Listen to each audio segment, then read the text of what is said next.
Shanae here. Welcome back to my channel here at Cake Up and Curls. So this video today is going to be dedicated to my PCOS journey and my infertility journey as well. So I am going to be sharing with you guys today my journey on what led up to my diagnosis with PCOS. So I did share a video initially of my story and that I was diagnosed in March with PCOS, but it was kind of surfaced. I kind of got into it just a little bit, but I didn't share too much about my journey. But that is what today's video is going to be about today. I promise I will keep this video as short as possible. But yeah, I mean, I want to share also my journey and where I'm at today, because I'm in a much better place than I was then when all of this started. So yeah, if you guys want to hear a little bit more about that, definitely keep on watching. But before you do, don't forget to like, comment, and subscribe. Show me some love, you guys. And then if you're also dealing with PCOS as well, I really would love to hear your stories. I find that this is very therapeutic for me, just kind of helping me through this journey as well. So I would love to hear your story. I would love to kind of share this with each other. So yeah, definitely keep on watching, and thank you guys. So I'm just gonna get right into it. I don't have any notes, so excuse me if I am rambling a little bit, but I do kind of have it in my head, the things that I do want to talk about. So I'm just going to start with my husband and I have been trying to conceive for a few years now, so I would say about 3 years. So going into our year mark, because my doctor typically don't want to start to do any testing or test for any type of infertility related things until you have been trying naturally for about a year. So my husband and I have been we were approaching a year of trying to conceive naturally with no luck. So when I finally got into the doctor, and prior to even that appointment, I did have a preconception appointment with my doctor. And of course, during that appointment, the doctor advised me to begin taking prenatals, which I did, start to track your ovulation, which I also did.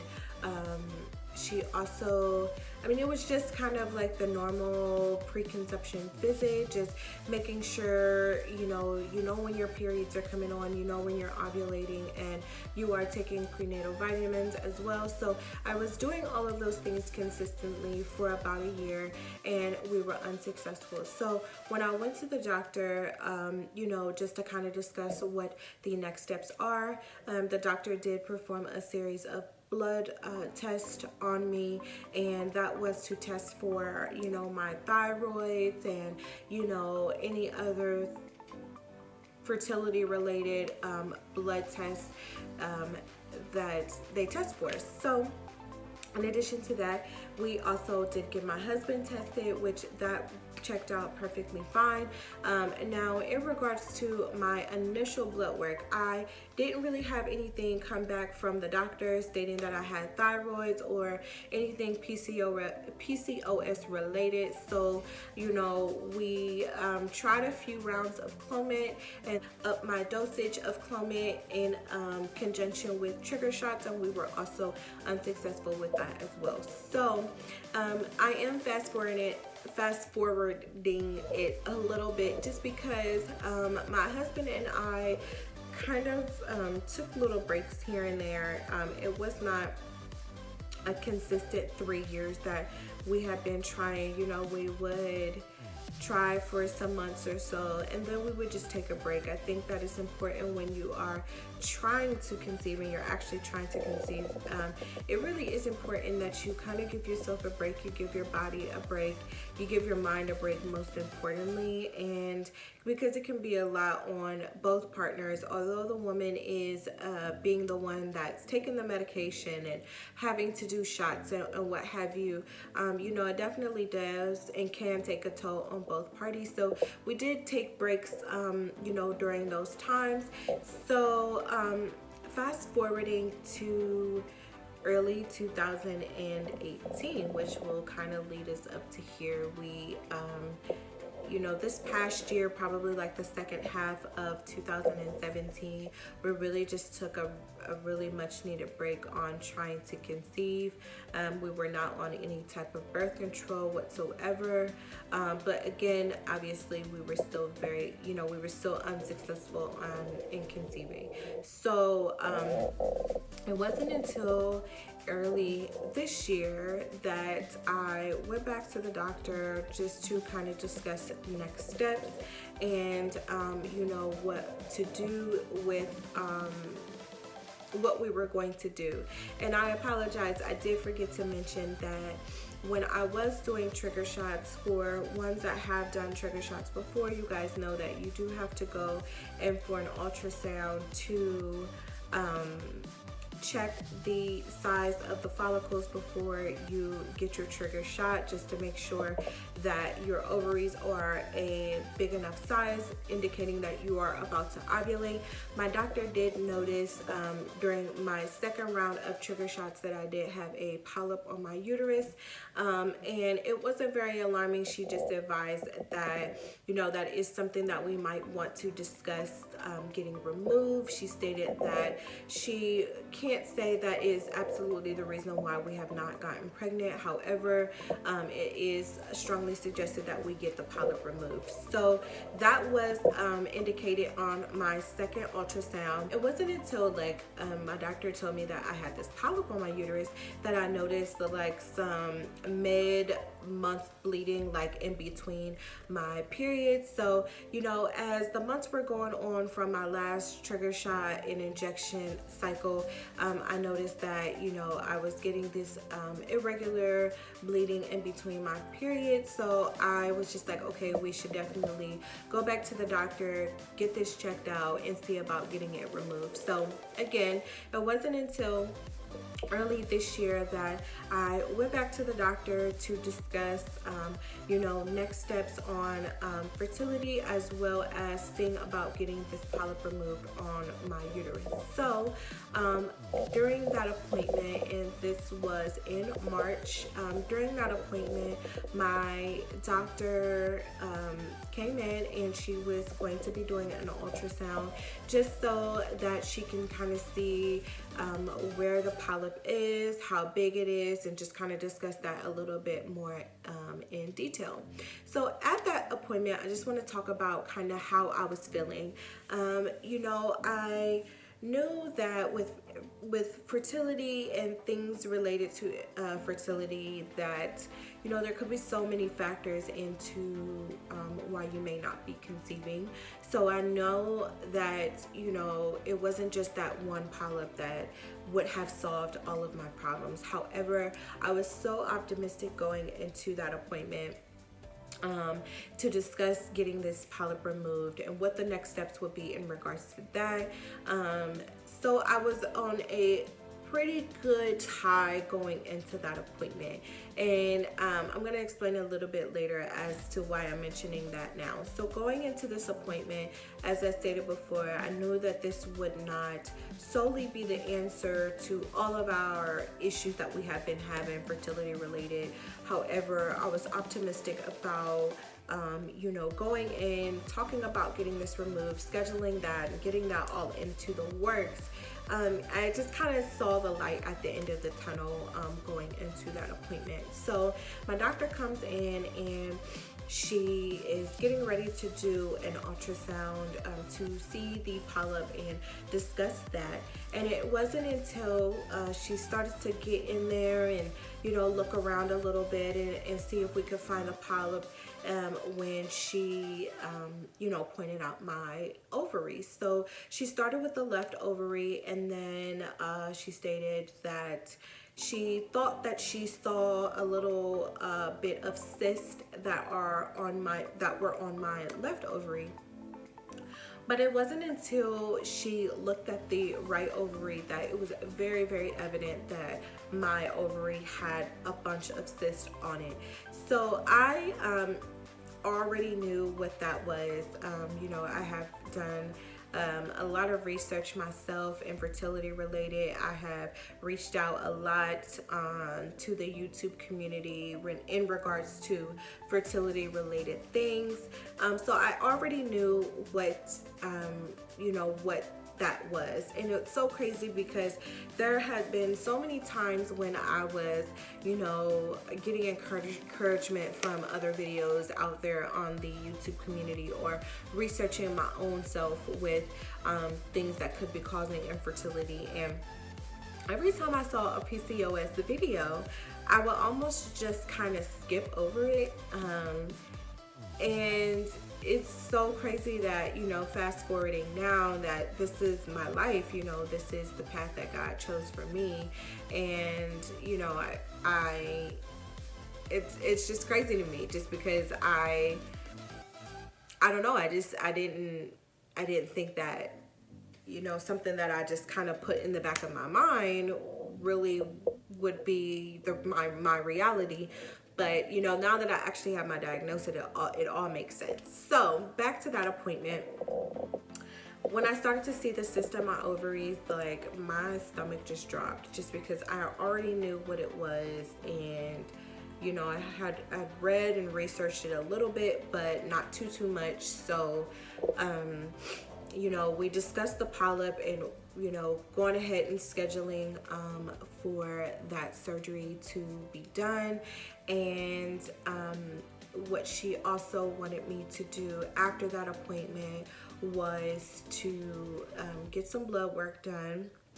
She wanted me to fast and get some blood work done to pretty much confirm what she was already seeing on the ultrasound, which was the PCOS. So I went and got my blood done probably that following day. And, it was a few days or so before I got my results back. And when I got my results back, she simply just said, you definitely have PCOS, and you also are insulin resistant.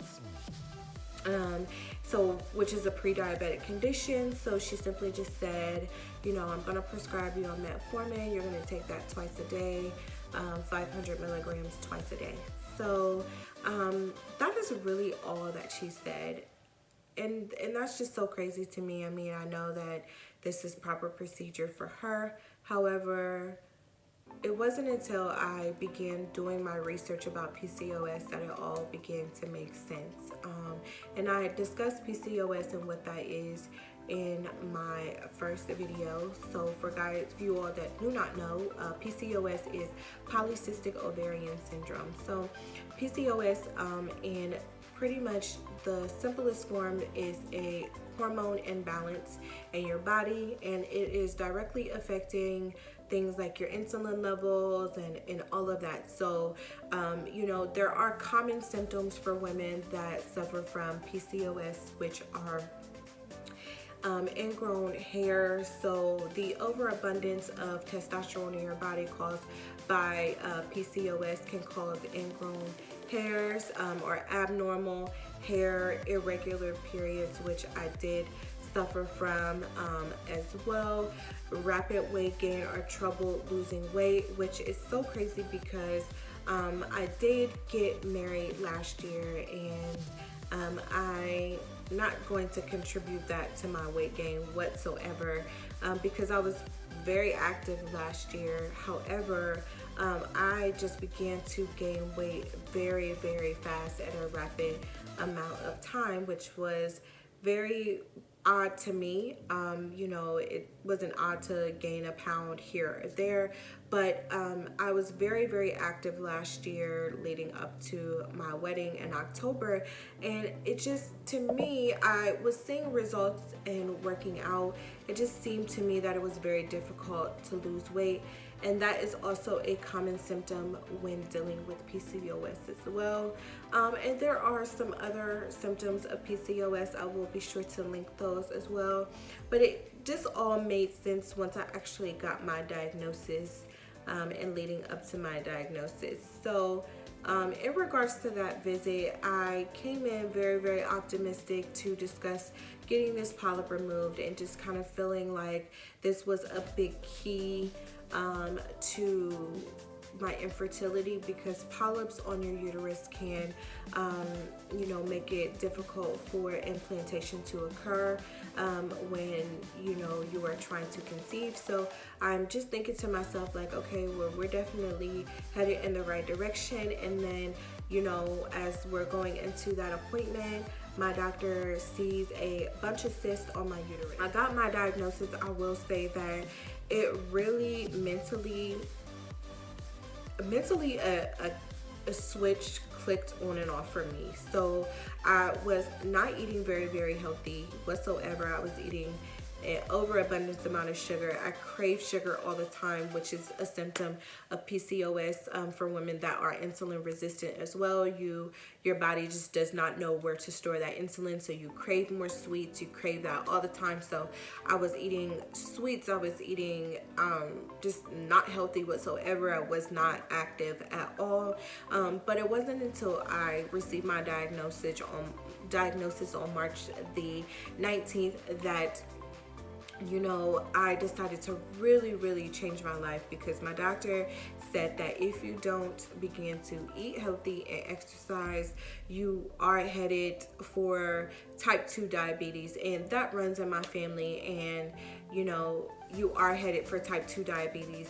So with that being said, I knew that that was not something that I personally wanted to deal with. So I immediately started to do research and find what foods were good for you and what foods are not. And I will say that it's still a constant struggle for me to kind of cut some things out, but overall I am very happy with the direction of where, you know, I am going right now. I will say that I'm so optimistic about my future, and I say all that to say tomorrow is my surgery. I am going to have my hysteroscopy done to get my polyp removed, or any polyps removed off of my uterus. So I'm really excited yet anxious about that. For those who have had that procedure done, you guys know kind of where the nerves are going and where and how I'm feeling right now, but again, I'm just so much more optimistic about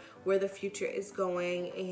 And yeah, and honestly, it's not so much just solely now trying to conceive. You know, when I received my diagnosis and my doctor said, you know, you're at a higher risk at this point of getting diabetes, I just knew that I did not want that to be my life, and I had to make a change in my diet. And I will say that I still have days where I struggle. I'm not 100%, but I am so much better than where I was before I got my diagnosis. So my priority at the moment, I definitely want to be a mother. My husband wants to be a father, absolutely. And you know, that started off being the goal for us, but at this moment right now, you know, my main priority is overall just my health. You know, on my channel I talk so much about the health of your hair and, you know, just things to improve that part, your outer self. But right now I'm just on a journey to continue to improve my inner self, my mental, and just really getting myself overall healthy. And that's what's most important. You know, there is light at the end of the tunnel, which is why I'm optimistic, and I know that this is not all in my timing, that it is in God's timing. And that's a big pill to swallow as well, because we want to be in control of so much. However, you know, God just reminds us that he is actually in control of it all. So you know, I just want to come to you guys and talk to you guys a little bit about my journey, what led up to my diagnosis, where I'm at today, and really just connect with other women like myself with my portion of my journey and what I have been dealing with in regards to getting my diagnosis and moving forward in that, and, you know, beating some of these symptoms that we have and we just kind of have to deal with. So, you know, things will get better. And, you know, I just appreciate you guys sticking it out with me and just listening to me, because this has helped more than you guys know. But yeah, that is pretty much it. I'm going to be coming to you guys with some videos on, you know, what I have been eating and some things that I have found that has been working to improve my PCOS symptoms so far, my experience with metformin as well, because that has definitely been an experience for those who have taken metformin. But yeah, I have my surgery in the morning and I am ranting, but I'm nervous. So you guys pray for me. And so yeah, that is pretty much it. Thank you guys so much for watching. Lord willing, I will see you guys in my next video. Bye.